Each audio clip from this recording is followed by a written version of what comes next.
আসসালামু আলাইকুম, hello everyone. আমি Sajjad Hossain. Welcome back in your channel activities once again. আজকে আমরা ডকুমেন্টস নোটারাইজেশনের ফুল প্রসেস নিয়ে কথা বলবো।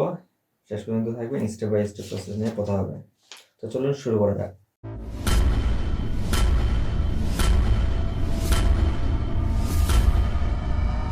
তো প্রথমতই আসে কেন আমরা আমাদের ডকুমেন্টসগুলো নোটারাইজ করব।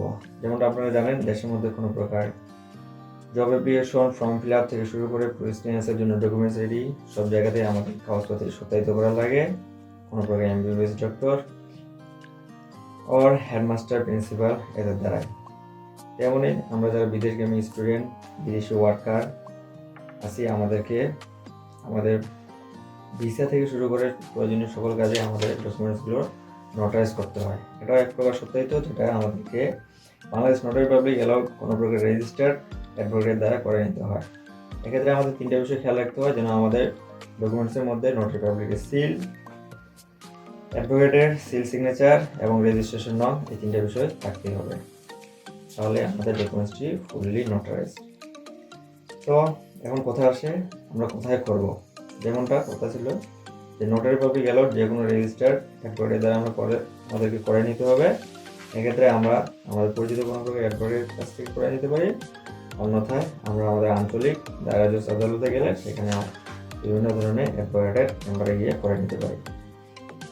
এখন দ্বিতীয় কথা আসে যে টাকা পয়সা। আমাদের ডকুমেন্টসগুলো করতে আসলেই কত টাকা লাগবে বা লাগে। যদি আমরা প্রথম দিকে যাই তো অবশ্যই কোথায় থেকে টাকা তো সবাই চাইবেই, অনেকে অনেক রকম চাবে, কিন্তু আমাদের পার পিস হিসেবে ডকুমেন্টসগুলো যদি নোটারাইজ করি তাহলে পার পিস 10 থেকে 12 টাকার মধ্যেই হয়ে যায়। এই বিষয়টা খেয়াল রেখে আমাদেরকে ডকুমেন্টসগুলো নোটারাইজ করে নিতে হবে। এখন যদি আমরা বিদেশি স্টুডেন্টের জন্য কথা বলি যে কতগুলো কয় সেট করে আমরা ডকুমেন্টসগুলো নোটারাইজ করব, সেটা আমাদের ইউনিভার্সিটি এবং আমাদের রিকোয়ারমেন্টের উপর নির্ভর করে, তবে 5 থেকে 10 সেট করে নিলেই হয়ে যায়। তো যেমনটা বলছিলাম, নোটারি পাবলিক করলে ডকুমেন্টসের মধ্যে অবশ্যই এই তিনটা জিনিস থাকতে হবে: নোটারাইজেশন সিল, অ্যাডভোকেটের সিল সিগনেচার অ্যান্ড রেজিস্ট্রেশন রং।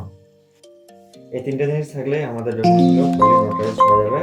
আশা করি আপনারা সবাই আপনাদের ডকুমেন্টসগুলো সহজে এবং সুন্দরভাবে নোটারাইজ করে নিতে পারবেন। তো আজকের মধ্যে এতটুকুই। দেখা হবে আবার অন্য কোনো ভিডিওতে। আসসালামু আলাইকুম।